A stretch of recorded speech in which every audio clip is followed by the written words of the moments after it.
Ahora vamos a ver el tema de las multas o las infracciones relacionadas con no llevar contabilidad. Aquí básicamente los artículos 79, el Código Fiscal de la Federación, ahí nos habla de las obligaciones y también en caso de incumplir con esas obligaciones, qué multas o sanciones podemos tener. Por ejemplo, vamos a ver específicamente las que tienen que ver con la contabilidad. Dice, en el caso de, en el artículo 81, dice, son infracciones relacionadas con la obligación de pago de contribuciones, de presentación de declaraciones, solicitudes, documentación, avisos, expedición de constancias y del ingreso de información.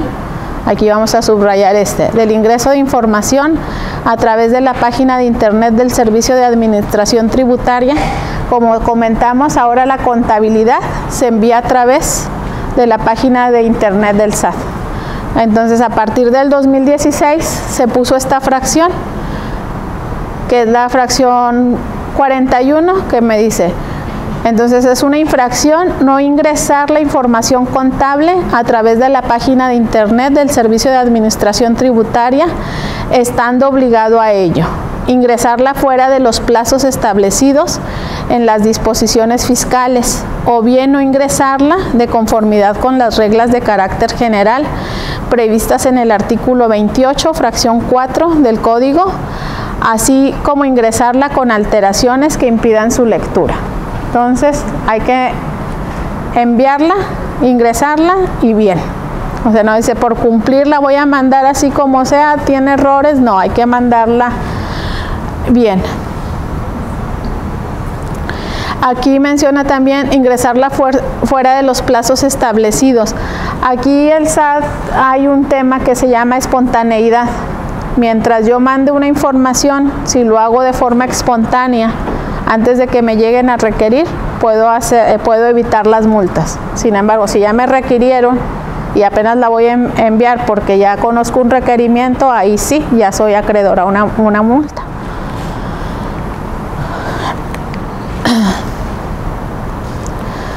Otras infracciones que señala, dice, las infracciones relacionadas con la obligación de llevar contabilidad. El artículo 83 me dice, son infracciones relacionadas con la obligación de llevar contabilidad siempre que sean descubiertas en el ejercicio de las facultades de comprobación o de las facultades previstas en el artículo 22 de este código, las siguientes. Van a decir, bueno, hay, como dicen, ¿verdad? Bueno, es multa si me cachan. Pues, digo, no, hay que llevarla bien y no esperar a ver si me cachan o tengo suerte, ¿verdad? Entonces dice, no llevar la contabilidad, pues como ahorita ya se da cuenta el SAT si no llevo la contabilidad, porque tengo la contabilidad electrónica. A veces aún llega gente que dice, no, lo que pasa es que yo no tengo la contabilidad, yo nada más sumaba lo que vendía y restaba lo que gastaba y con eso determinaba. Bueno, pues esa no es contabilidad, ¿verdad? Y ya empresas formadas, entonces hay que tener cuidado. No llevar algún libro o registro especial a que obliguen las leyes fiscales, no cumplir con obligaciones sobre evaluación de inventarios o no llevar el procedimiento de control de los mismos que establezcan las leyes. Vimos ahí en el Código de Comercio que me obliga por lo menos a tener un libro mayor, pues ese es el libro que habla. Este libro mayor, ahora con los sistemas electrónicos, pues al yo capturar mis operaciones automáticamente se genera. Llevar la contabilidad en forma distinta, como las disposiciones de este código o de otras leyes señalan, o llevarla en lugares distintos a los señalados en dichas disposiciones. Vimos que como estamos en México, la contabilidad o los registros deben de estar en español, en pesos. A veces hay empresas aquí americanas que dicen, no, yo lo quiero en dólares. Pues sí, nada más que tendrá que al final a lo mejor hacer la contabilidad en pesos y dividirla por el tipo de cambio que tiene, porque aquí en México pues la tenemos que llevar en español y en pesos, ¿verdad? Y que esté el otro tema en lugares distintos. Dijimos que la contabilidad debe estar resguardada en el domicilio fiscal de la empresa. Entonces, si yo tengo mi domicilio fiscal aquí en el centro y la contabilidad, como ya tenía muchas cosas o el lugar es muy pequeño, fui y renté una bodega en San Nicolás y allá la tengo, y si llega la autoridad puede también imponerme alguna infracción. No hacer los asientos correspondientes a las operaciones efectuadas, hacerlos incompletos, inexactos o fuera de los plazos respectivos. Ahora con la contabilidad, al inicio salió mucho el tema de que yo iba a tener 5 días para contabilizar cualquier operación. Con la contabilidad electrónica, al final dijeron, ¿sabes qué? Con que estén dentro de los 5 días siguientes a que termine el mes, porque mucha gente hace su contabilidad hasta el final, sobre todo si tenemos algún contador, pues se termina el mes y le estamos llevando apenas la documentación el día 5, entonces eso es importante.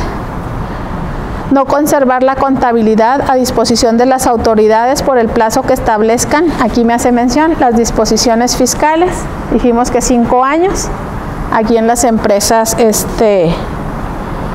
para las empresas, personas físicas, y 10 años en caso de que yo no esté cumpliendo con la información o no haya presentado alguna declaración en tiempo.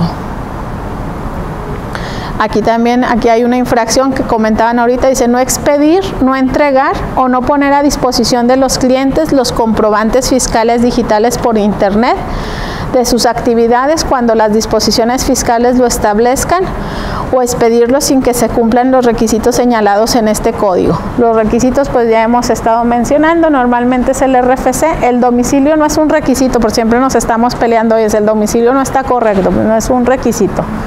El RFC es el requisito, el nombre, que tenga método de pago ahora, que son las formas, si fue pago en una sola exhibición o pago en parcialidades, esos son los requisitos, que esté trasladado el IVA y desglosado.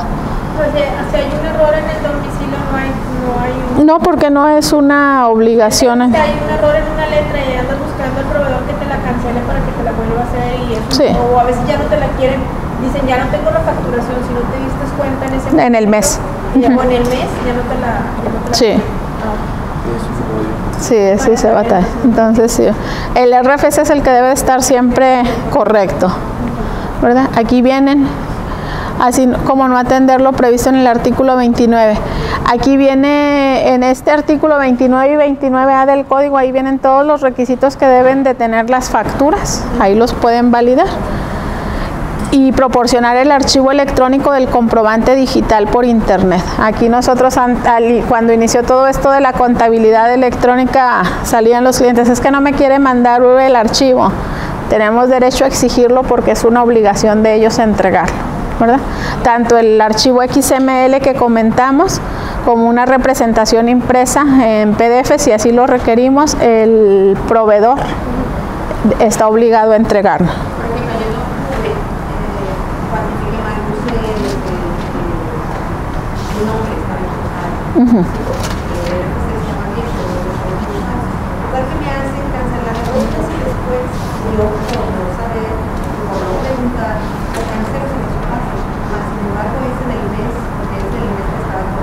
Sí. No, bueno, hay que poner siempre en la factura también. Podemos cambiar una factura un mes después, 2 meses después, ya es política de cada quien. A veces en muchos negocios dicen, no lo puedes solicitar en esta semana, 5 días, o al cierre del mes. Pero yo la puedo cancelar, sí, tengo que hacer la cancelación en el SAT, que no se les olvide ahora con factura electrónica, porque si yo la dejo viva... La de septiembre yo la cancelo y hago en octubre y no pasa nada. No, nada más hay que cancelarla en el SAT, y yo siempre les recomiendo que en la nueva factura que estoy haciendo correcta, ponga, esta factura sustituye a tal número que lleva un folio interno para que lo podamos ligar una con otra y respaldarlo. Esta factura sustituye a tal número y va ligada. Si no se las habían pagado no hay problema. Yo creo que ahí depende de cada empresa. Lo que pasa es que también a veces es una factura, no hay problema, pero a veces todos se chiflan y todos quieren que les cambien facturas 3, 4 meses después. Entonces, poner una política puede ser importante y que esté a la vista de todos, o en la misma factura decir, esta factura se sustituye, o si hay cambios, a más tardar 30 días o algo así, ¿verdad? Pero ya es cada quien puede emitir su política.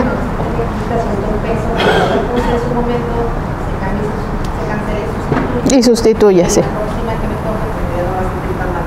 Exactamente, sí. No importa que ya hayan emitido contabilidad, entonces Sí, porque la factura se va a cancelar en el mes que está pasando. Ahora con esto de la contabilidad electrónica, bueno, unos sistemas ya tienen ahí el programita, yo digo cancelar factura y automáticamente la cancela en el SAT.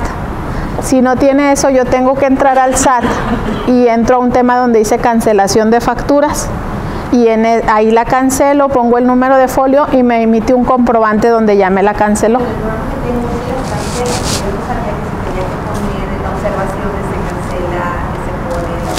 Sí, esa es una recomendación para facilitar en caso de una revisión y ya lo hubiéramos declarado, de decir, aquí te la declaré, pero la cancelé porque había algo incorrecto y esta la está sustituyendo.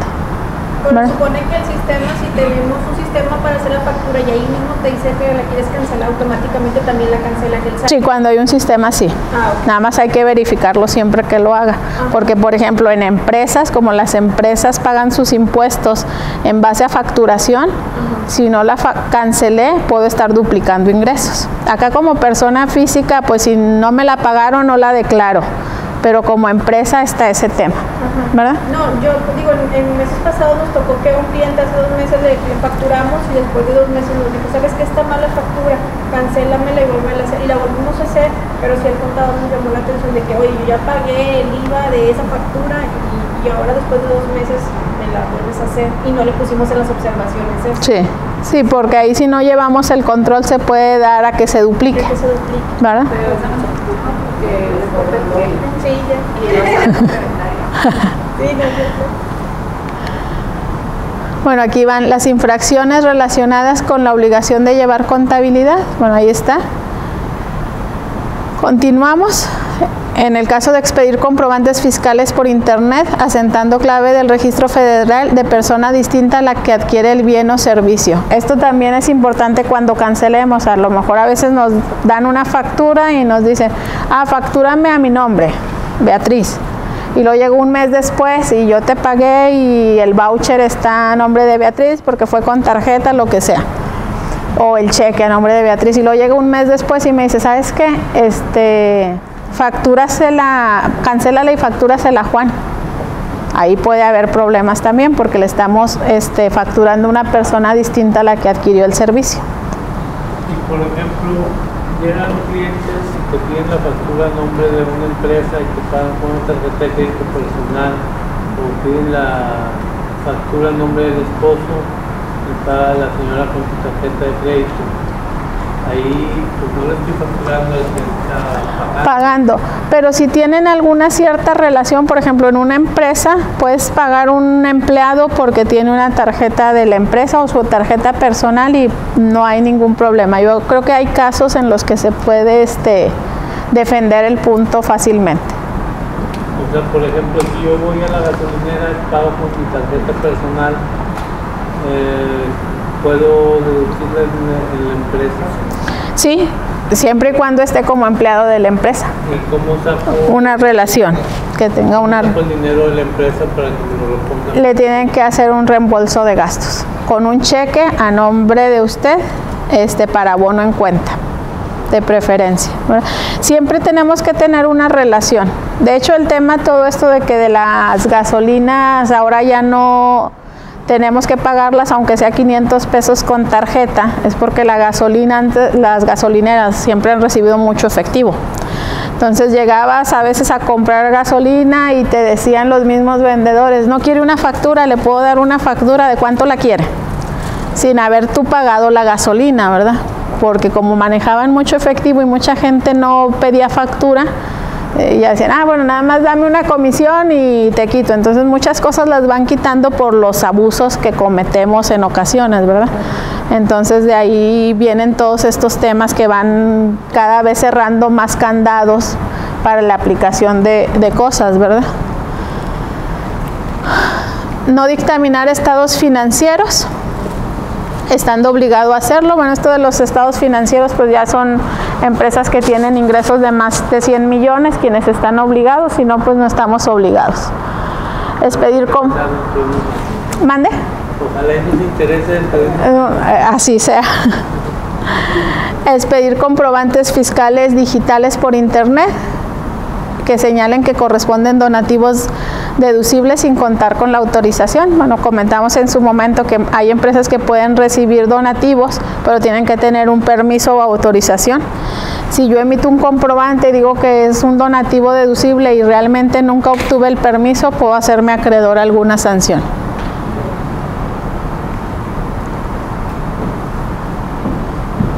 No expedir o acompañar la documentación que ampare mercancías en transporte en territorio nacional. Por ejemplo, llega a pasar que tenemos tenemos un cliente foráneo y le estamos mandando mercancía.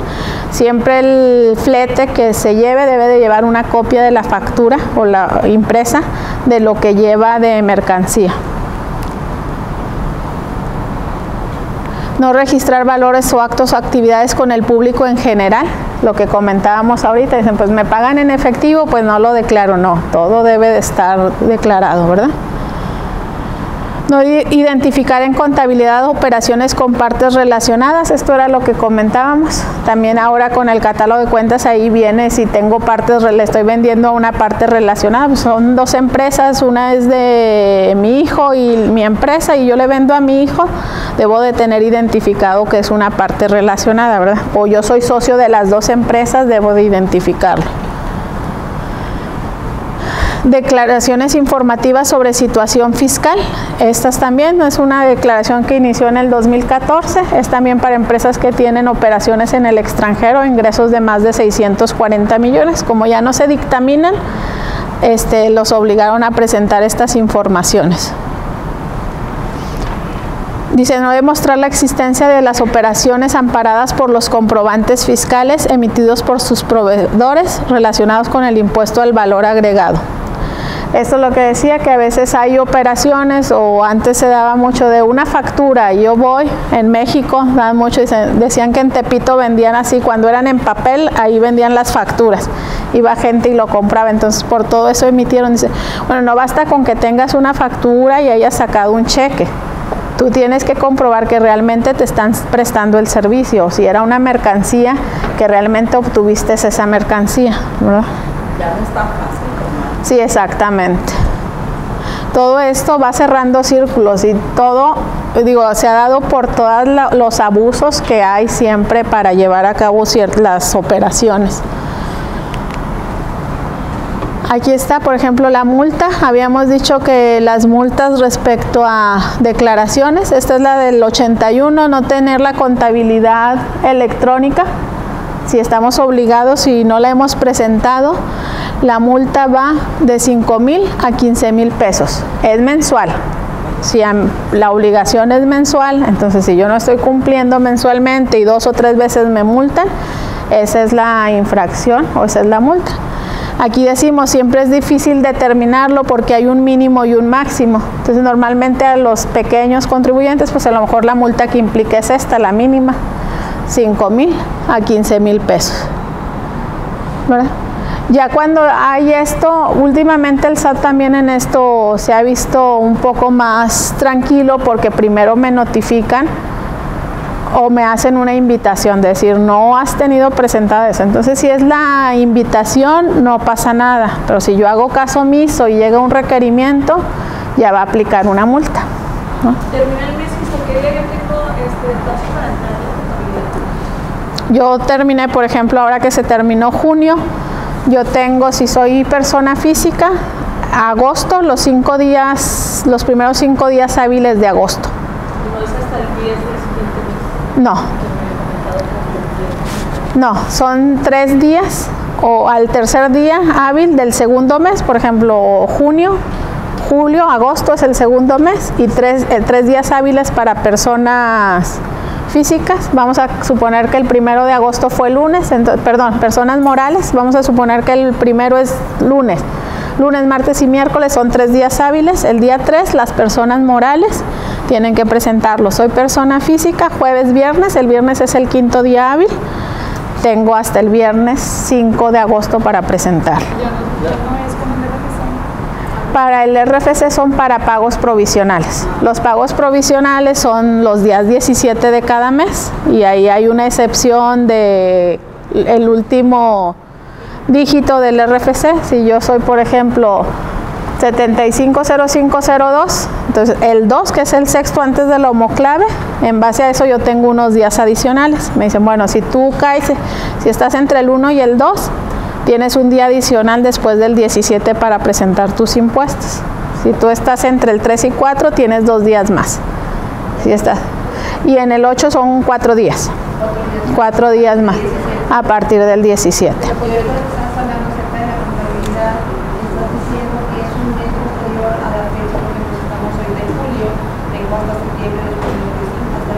Sí, exactamente, sí.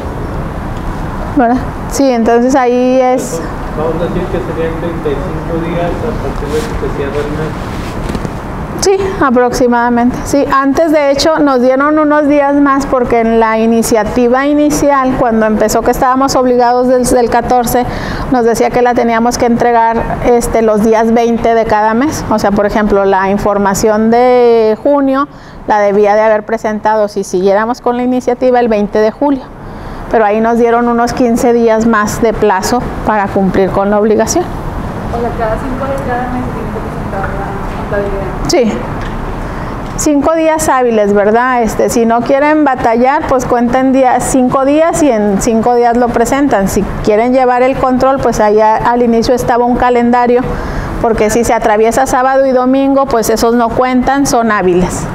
Pero son 35 días. Aproximadamente, sí. 35 días corridos naturales, pero si se atraviesa sábado y domingo en los 5 antes, ahí hay que verlo, ¿verdad? Pero pues aquí, digo, con estas multas, pues yo creo que sería mejor presentarlo antes, ¿verdad? Y no esperarnos a que no lo haga. Digo, porque esta multa es alta, digo, no sé si se acuerden o su contador les haya dicho, hay una información de IVA que se presenta mensual, que le dicen DIOT, Declaración de Información Operativa con Terceros.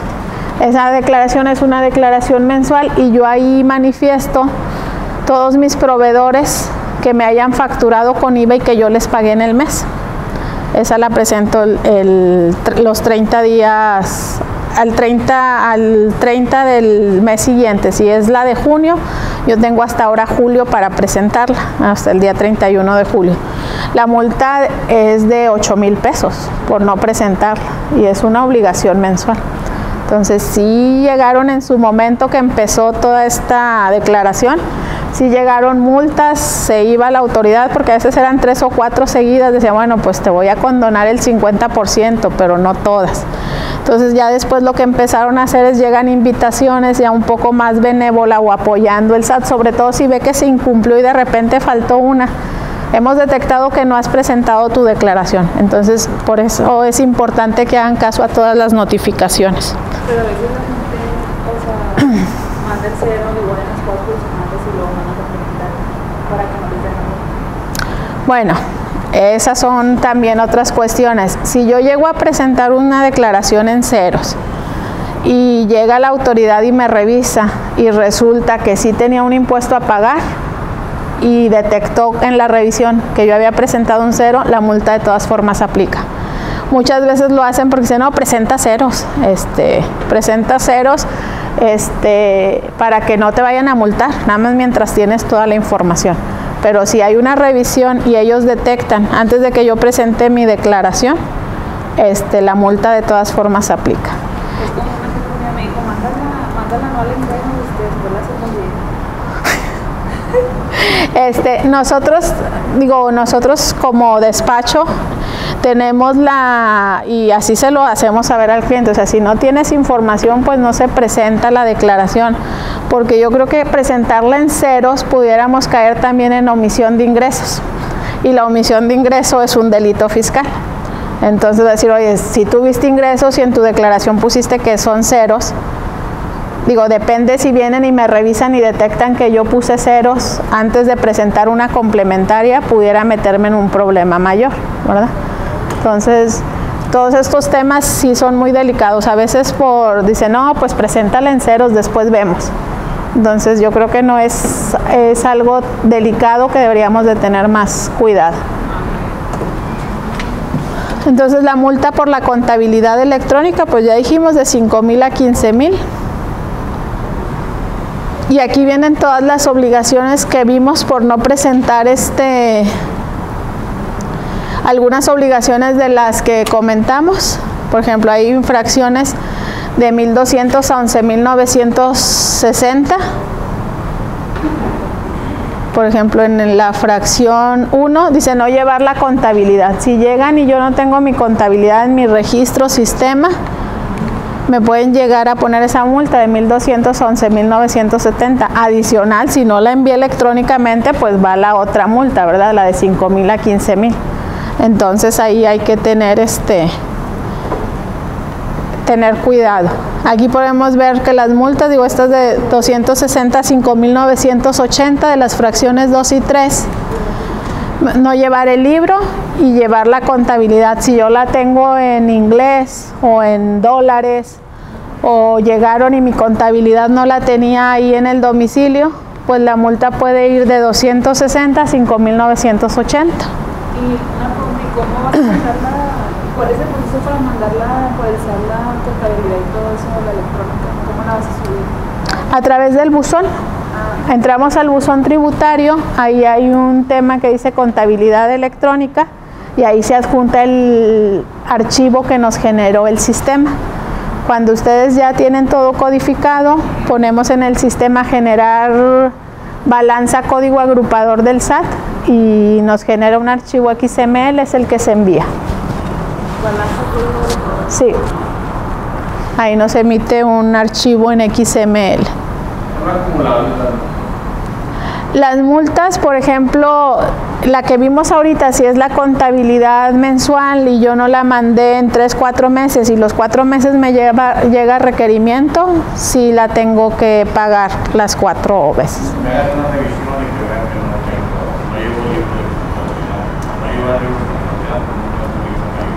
Sí. Sí, es decir, llegaron, no tengo el libro de mayor y la documentación no está ahí en el lugar, sino la tengo en otra oficina, en una bodega, pues pueden llegarme a imponer una multa por no tenerlo y por llevarlo. A veces también lo que hacen los auditores, dicen, oye, ¿sabes que aquí te determiné 3 multas? Y se portan buena onda, no digo, así marca el código también. Y dije, bueno, te voy a dejar esta, pero es la más alta, ¿verdad? Entonces, pero sí ellos también hacen de acuerdo a la normativa que tienen. Si hay varias multas, dicen, mira, pues tienes una, le llaman ellos multas formales y de fondo. Entonces ya dicen, bueno, pues te voy a dejar la más alta y es la multa que nos dejan. O sea que aparte de tener los archivos PDF, XML, ya sea en la nube, en un USB, que no están físicamente en papel, ahorita están en una nube, aparte de eso tengo que tener el libro. El libro, lo que dijimos que el libro mayor puede salir del mismo sistema. Yo les sugiero que al año se imprime el libro de mayor y es el que nos da el sistema. Lo pueden dejar guardado ahí en PDF y si llegan a revisarlos en ese momento lo imprimen, pero sí lo deben de tener, se los da el mismo sistema. Libro de mayor, sí. Hay también unas hojas, ¿no? También que se imprimen en la página del SAT, que también ahí puedes ir como si fuera un borrador o unas hojas. Sí. ¿Eso también cuentan como algo del libro? ¿No? Sí, no he visto las últimas que hayan sacado, pero si vienen todas las operaciones que se registran, en qué fecha y todo, ese es el libro de mayor, ¿verdad? Sí. ¿En qué caso el SAT puede ir a visitarte a ti como empresa? O sea, para descubrir que no tienes los documentos ahí mismo. O sea, una auditoría. De repente. Sí, bueno, ahorita que dijimos que ya van a entrar en vigor las revisiones electrónicas, pues probablemente va a ser cada vez menos, ¿verdad? Pero, por ejemplo, el SAT siempre va desfasado, o iba cuando eran las contabilidades así en papel, estábamos en el 10 y a lo mejor apenas me estaban revisando el 7 o el 6, o sea, es muy raro que el ejercicio que vaya corriendo lo estén revisando. Sin embargo, en este año ya me han tocado, el año pasado y ya han tocado varias revisiones que mandaba un saldo a favor de IVA, tenía un saldo a favor y lo había compensado con otros impuestos y me revisaban ese mes, el puro mes. Dice, a ver, tráeme balanzas, tráeme tu contabilidad, tráeme facturas, tráeme pedimentos, y ya revisaban un mes, o sea, tardan y esas las está haciendo normalmente el Estado. El Estado está revisando así, pero ya en conjunto con el SAT, porque de hecho el mismo auditor dice, ya lo tenemos aquí, nada más que lo tengo que mandar al SAT a que den visto bueno de lo que determinamos. Entonces son revisiones en conjunto, pero sí puede llegar porque compensé, porque a lo mejor también pasa, tuve una operación importante, vendí algo y un cliente puso que yo le trasladé IVA de 200,000 pesos, él tuvo un saldo a favor, me declaró en su declaración y yo no pagué ese impuesto. Entonces vienen conmigo y dicen, oye, es una revisión para ver por qué no había pagado. Ya fue como que tú eres el tercero, te mandaron a hablar porque algo tuvo. Sí, él declaró algo, pero ya ahora la revisión es directa sobre mí, ¿verdad? Hay unos avisos que llegan. Hemos detectado que ha recibido o recibió impuestos de tales empresas. Sí. 3 empresas. Ese es un aviso, ¿no? Esos son unos avisos, hay que revisarlos. Esos que están así, hay que ver nada más. En la página del SAT viene una lista que dice correos apócrifos. Hay que ver si no son de esos, porque a veces llegan correos que dicen, hemos detectado que su empresa está realizando operaciones con estrategias fiscales de empresas y viene un archivo, pero son virus. Sí. Entonces esas hay que tener cuidado. Si dicen las empresas que efectivamente sí realiza trabajo. Exactamente, entonces. Eso sí los tomo en cuenta porque sí, exactamente. Si hubo operaciones con ellas, nada más hay que ver que nuestro contador sí los haya declarado, que haya declarado el impuesto, porque es lo que pasa, que a veces alguien declara que tuvo muchos ingresos, tuvo operaciones con nosotros y el contador presentó ceros porque se le vino el tiempo y dijo, no, pues voy a presentar ceros y después presento como debe de ser. Entonces ahí ya me están avisando, oye, algo pasa aquí, ¿verdad? Entonces, ¿por eso el catálogo de proveedores?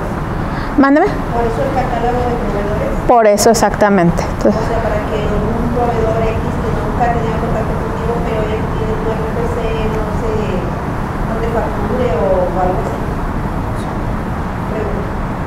A ver, el catálogo. El catálogo de proveedores. Sí. Es para tener una relación contigo y hacer más contigo. Tienes una relación con este catálogo de proveedores para que te pueda facturar a ti. No. Por lo que tú decías de que antes en Tepito se podía comprar facturas, de que no había una relación, o sea, simplemente. No, si yo compraba la factura y se daba y hacía mi deducción, decía voy a tener mucha utilidad y meto la factura, pero no hay, el SAT no tenía un catálogo de proveedores, sino que. El catálogo de proveedores de alguna forma es un más protección que diga, sí, realmente yo te reconozco como proveedor. Sí, pero no existe un catálogo como tal, porque yo puedo tener N proveedores que me pueden prestar servicios, a lo mejor de repente nada más ocupaba cierto servicio y es un proveedor de única vez, entonces no existe. Pero sin embargo, si hay unos proveedores nuevos que ustedes vayan a tener que no conozcan, ahí en la misma página del SAT vienen una lista de gente, si ponemos el RFC, podemos saber si no lo conocemos, que sea la primera vez, si es no localizado, qué pasa, o normalmente si ustedes van a tener un proveedor nuevo, le pueden solicitar por lo menos una opinión de cumplimiento, que sale en la misma página del SAT, de que sepan, ahí por lo menos van a saber si él está declarando.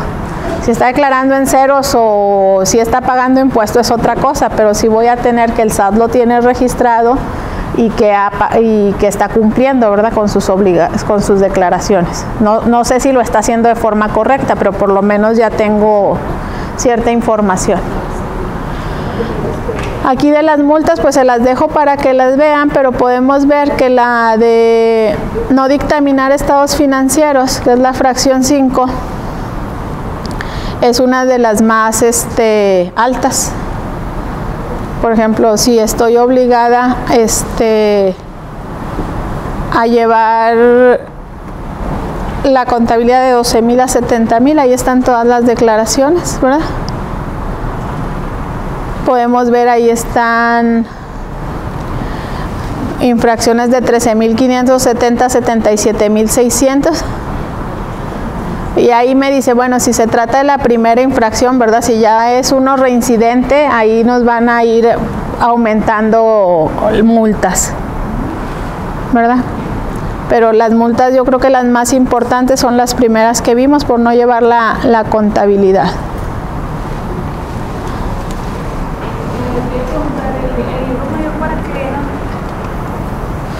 El libro mayor, ahí se lleva todo el registro de la contabilidad.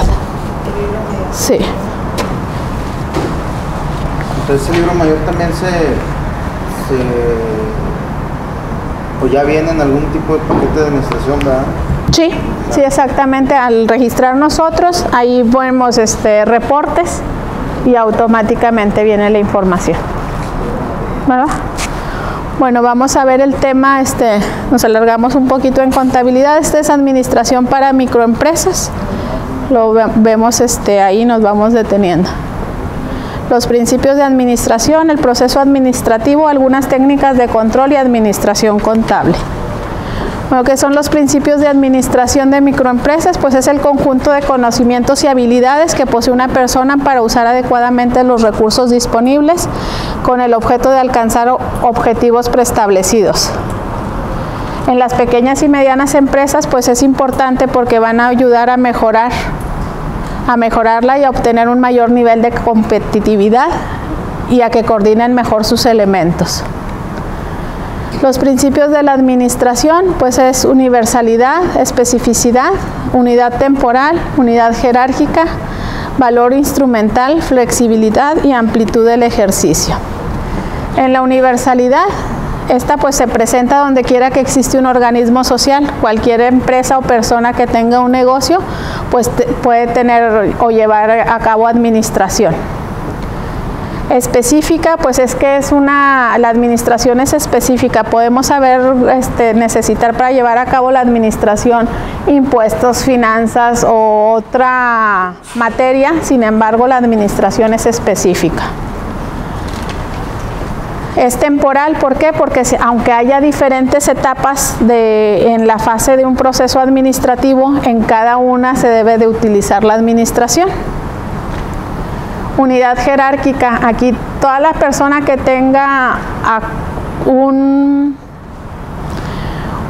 orden o un grado de jefe, puede ser el jefe operativo, si producimos el de línea de producción, si hacemos pasteles, por ejemplo la encargada de la cocina, pues ella tiene cierto grado de jerarquía porque ella depende en 3 o 4 personas, pues ella también debe de llevar algo de administración.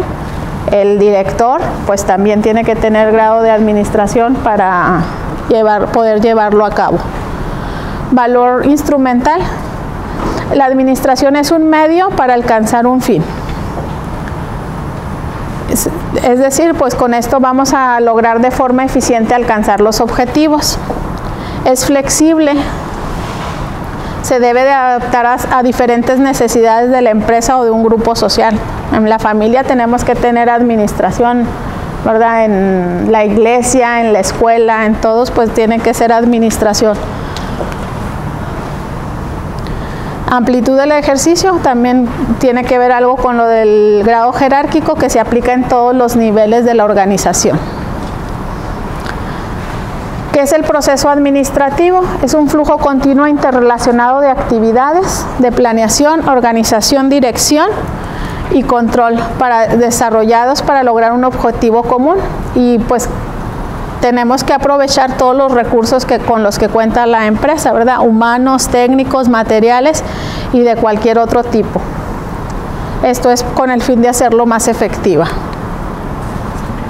En el proceso administrativo hay 2 fases siempre, una mecánica y una dinámica. En la mecánica pues se busca establecer qué hacer, la estructura necesaria para hacerlo. Aquí se comprende la planeación y la organización. Y la fase dinámica pues es ahora sí a trabajar, cómo se va a manejar ese organismo que se ha estructurado y comprende actividades de dirección y de control. Estas son las etapas del proceso administrativo. Siempre vamos a empezar con una planeación, organización, dirección y control, y todo esto vuelve a caer otra vez en una planeación. Si el control o algo de lo que habíamos planeado se tuvo que hacer una modificación, pues tenemos que volver a planear y a replantear todo, y es un círculo. Planeación consiste en conocer previamente lo que se va a realizar, cuál va a ser la dirección que se va a tomar y los objetivos que vamos a alcanzar. Siempre hay que preguntarnos qué deseamos conseguir, qué tenemos que hacer para alcanzarlo, quién y cuándo lo va a hacer, si hay varias personas, quién es el encargado de cada tarea y cuándo lo va a hacer, el orden en que se debe de hacer, cómo lo van a hacer, con qué recursos contamos para hacerlo. Entonces aquí, como decían en la escuela, ¿verdad? Es la metodología. Siempre la planeación trata de crear un futuro deseado. Vamos a responder a las preguntas: ¿qué queremos hacer? ¿Cómo lo vamos a hacer? ¿En qué fechas? ¿En qué lugar? ¿Quiénes lo pueden hacer? ¿Y con qué se va a hacer? Siempre tenemos que definir en la planeación metas y establecer una estrategia para alcanzarlas. La organización en este sistema nos permite utilizar equilibradamente todos los recursos con los que cuenta la empresa y definir la relación entre el trabajo y el personal que lo va a ejecutar. En este proceso se determina qué es lo que debe hacerse para lograr una finalidad establecida o planeada, dividir y organizar, coordinar actividades y suministrar los recursos. Organización. En la organización aquí se incluye, hay que determinar qué tareas vamos a hacer, quiénes las harán, cómo se van a agrupar en caso de que haya que hacer ciertos grupos, quién le tiene que rendir cuentas a quién y dónde se toman las decisiones. Aquí en la organización siempre es importante delegar. Pues está el director, él va a delegar. Si tenemos un negocio, vamos a hacer algún negocio y un cliente me solicitó algo, pues yo tengo que ver a quién se lo voy a asignar. No lo puede hacer uno todo, pero tenemos también que seguir y pedir cuentas. Vamos a decir, le asignamos a alguien que tiene que ir a instalar un piso y para tal fecha tiene que quedar, se le entregó todo, dónde tiene que recoger el material, y ya se lo asigné y me olvido de él. No, y resulta que ya el día que habían dicho que lo tenían que ir a instalar, me habla la cliente: no han ido a instalar el piso, no han llegado, quedaron a las 10. Entonces todo eso, por eso se deben de rendir cuentas. Yo tengo que estar preguntando que si se están haciendo las cosas, quiénes las están haciendo, ¿verdad? Aquí en la organización pues se van a tomar las decisiones, quiénes las toman. Después viene la otra fase, dirección. Aquí dijimos que ya es la fase más operativa. Se trata que a través de las influencias que tiene una persona se logre que todos los que tengamos involucrados en la organización contribuyan a alcanzar sus objetivos. Aquí la dirección pues se ejerce a través de liderazgo, motivación y comunicación. El control, pues al final es la función que efectúa la medición de resultados. Hicimos nuestros planes, se llevaron a cabo, bueno, yo tengo que ver si se cumplió el objetivo deseado.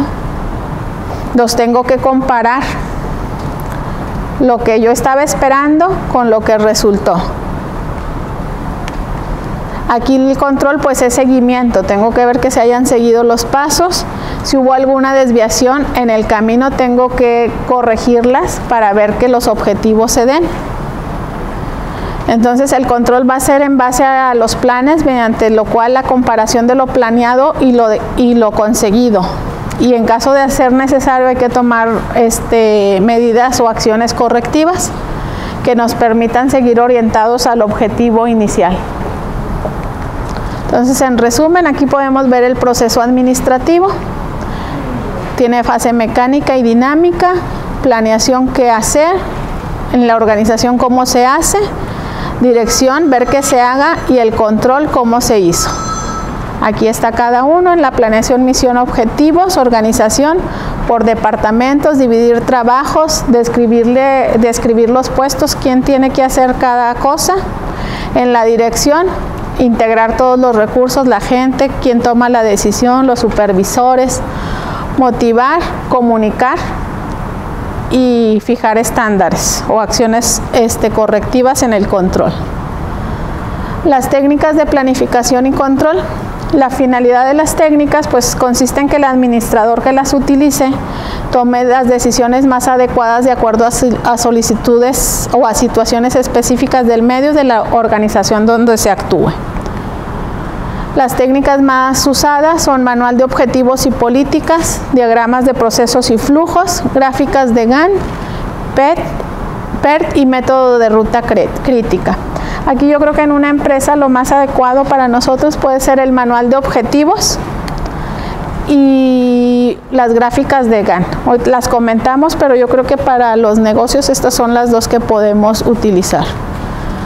En el manual de objetivos, bueno, es una herramienta que cuenta la organización para facilitar el desarrollo de sus funciones administrativas y operativas. Es un compendio de las funciones y procedimientos que se desarrollan en una organización.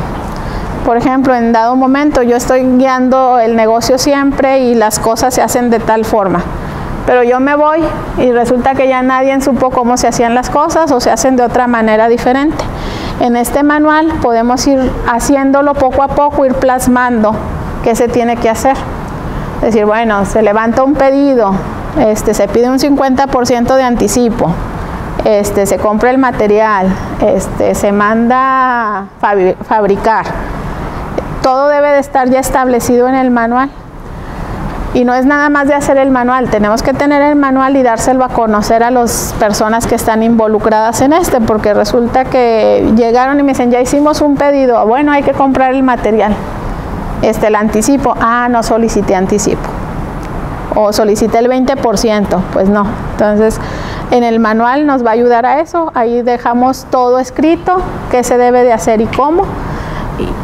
Por ejemplo, en un cliente me va a pagar inmediato, hay descuento, pues si pagos inmediatos un 5% de descuento y ya no lo dejo a que cada quien diga, no, pues un 20%, no, ya está establecido en el manual, no necesito estar yo, no necesitan preguntarme para que se hagan las cosas, ahí ya está todo escrito. Ventajas, pues la gestión administrativa, toma de decisiones. Lo que decíamos, no está sujeto a improvisaciones o criterios personales, ya está establecido y así se debe de seguir. Clarifica acciones a seguir sobre la responsabilidad, asumir en situaciones que se puedan surgir dudas. Sirve para ayudar a que la organización se aproxime al cumplimiento de las condiciones y facilitan el control por parte de los supervisores en tareas delegadas. En el diagrama de proceso-flujo, pues aquí yo dejo representado siempre en un diagrama, se analiza y mejora o explica un procedimiento o instrumento de simplificación. Estos se van a hacer en un proceso formal, tal que puede apreciarse separadamente el caso y nos permite ver gráficamente. Por ejemplo, aquí me van a dar un pedido, bueno, pagaron el 50%, sí, pues sigo. No lo hicieron, pues tengo que regresarme e ir a pedir el anticipo. Estos nos sirven los diagramas. Este es el tema que les decía que nos puede ayudar. La gráfica de Gantt también es una herramienta. El objetivo es exponer todo el tiempo de dedicación previsto en diferentes tareas o actividades a lo largo de un tiempo determinado. Por ejemplo, si yo me voy a dedicar hablando de la colocación de pisos, yo aquí en esta gráfica o diagrama de Gantt tengo que empezar desde que la orden, qué día tuve la orden, me pagaron el anticipo a más tardar cuándo, tengo 10 días para comprar material, porque yo tengo ahí, si yo al cliente le dije que en 30 días le iba a tener su proyecto, yo tengo que ir desde el día 1 hasta el día 30, de cómo fui graficando en fechas distintas, el día 1 que hice, el día 2, a irlo viendo que yo vaya cumpliendo con las fechas. ¿Verdad? Aquí pongo yo todas las tareas que tendría que hacer. El que vaya a hacer una tarea, por ejemplo, la instalación de pisos, yo voy a poner todo desde el pedido, comprar materiales, la fabricación, la instalación, cuánto tarda, todo se tiene que poner aquí. En caso de que haya retraso de materiales que tengo que hacer. ¿Verdad? Entonces aquí yo voy a ver siempre mi proyecto desde el inicio hasta el final. El PERT se llama Técnicas de Evaluación y Revisión de Programas. Este es un modelo para administración y gestión de proyectos. Este método se utiliza para analizar tareas involucradas en completar un proyecto, tiempo para complementar cada tarea e identificar el tiempo mínimo necesario para llevar a cabo el proyecto. En estos, pues aquí lo que se grafica es, bueno, yo voy siguiendo A, B, C, me voy de uno en uno. Puedo estar aquí llegar aquí a C y bajo o subo dependiendo de los tiempos mínimos y máximos. Esto me va a ir mostrando tiempos mínimos y máximos. El método de ruta crítica o CPM es el proceso administrativo de todas y cada una de las actividades que comprende un proyecto durante un tiempo y el costo óptimo. Aquí, por ejemplo, me va a decir, bueno, ¿qué va a pasar si yo tengo que tener un material y el proveedor no lo tiene? O yo compré menos material del que ocupaba y es mi proveedor de siempre, yo ya lo tengo identificado, pero quedé que el producto lo iba a entregar en tal fecha, pues tengo que ir a buscar más proveedores y ver cuál es mi mejor método para seguir el camino sin dejar de alcanzar mi objetivo, ¿verdad? Y los cumplimientos. El control, pues aquí hay que vigilar. Dijimos que al final el control, pues debemos de vigilar todos los recursos con los que contamos, el costo, la calidad y presupuestos. También dentro del control, al seguirlo, hay que revisarlo. En caso de que no estemos cumpliendo con el objetivo, necesitamos hacer cambio de planes o tenemos que variar ciertos recursos para responder demandas. Es lo que tenemos que estar vigilando en el control, ¿verdad? En el control, pues los documentos que vamos a ocupar para llevar son presupuestos, ver actividades retrasadas y actividades con margen. Esto nos va a ayudar a decir si una actividad la llevamos muy retrasada pero tenemos otra con margen, pues el tiempo aquí invertirlo. Y ya por último tenemos el tema de la administración contable. Ya con todo lo que vimos, pues ya nos dimos cuenta que la contabilidad es necesaria para tomar decisiones. La información que nos debe de dar es oportuna. Entonces aquí la administración contable pues nada más es el empleo de diferentes técnicas contables con el fin de rendir cuentas en términos monetarios y cuantificables de todos aquellos recursos con los que cuenta una empresa para su desarrollo. Es importante tanto el negocio, tener el negocio como también tener la información necesaria para poder tomar decisiones. El objetivo de la contabilidad, ya nada más recordarlo, que consiste en preparar estados financieros que reflejen en forma concluyente los resultados de las actividades comerciales por un periodo de tiempo definido y la situación financiera que está el negocio, ¿verdad? Esta de la situación financiera nos va a ayudar a tomar decisiones podemos buscar nuevos proveedores con costos más bajos, es necesario empezar a revisar si es necesario subir el precio, sigo siendo competitivo, no lo soy. Entonces toda esta información financiera para esto nos sirve. Lo que vimos al inicio, pues la información contable va a ser útil por estas razones. Nos permite determinar la situación financiera de la empresa, conocer si la empresa está generando pérdidas o utilidades, implementar medidas de disminución de costos y gastos y planear y tomar decisiones. Ya vimos, esto ya es nada más para mencionarlo, las informaciones financieras, les dije el balance general, todo el mundo lo conoce así, en realidad es estado de posición financiera. Va a dar un resumen claro y sencillo sobre la situación de la empresa a una fecha determinada. Dijimos, esto es una foto, porque va a venir desde que inició la empresa, todas las operaciones, si yo tengo operaciones, cuentas por cobrar de 3, 4 años, ahí se van a reflejar. Si le debo a un proveedor también de cierto tiempo, ahí va a estar toda la información. Nos muestra los activos, que dijimos que son los derechos, los pasivos son las obligaciones que yo tengo y el patrimonio de la empresa o capital, que son las aportaciones que hicieron los socios o la persona física. El balance general, estas son las preguntas a las que me responde un balance. ¿Con cuántos recursos cuenta la empresa para realizar sus actividades? ¿Cuánto se debe de esos bienes y con cuánto participa el dueño de la empresa? Esta pregunta de cuántos recursos cuenta, pues son mis activos, cuánto se debe, los pasivos y con cuánto participa el dueño, son el capital. ¿verdad? El balance general pues es más que esto, la representación, el activo, mis recursos menos mis pasivos, mis obligaciones, me van a dar como resultado mi capital neto. El estado de resultados, ya lo habíamos comentado también, nos permite determinar si la empresa genera utilidades o pérdidas. Aquí vamos a analizar con detalle todas las operaciones que dieron origen a los ingresos y a los gastos. Aquí está el estado de resultados, lo habíamos comentado, ingresos o ventas netas. Este ya lo habíamos visto y en sí con esto terminamos la presentación. En el material está todo, si hay algunas dudas las pueden pasar y yo a lo largo del curso se las podemos hacer responder a lo largo del tema, ¿verdad? Nos lo harían llegar aquí. Entonces por mi parte es todo, espero que les haya sido de utilidad, ¿verdad? Y cualquier cosa quedamos a la orden.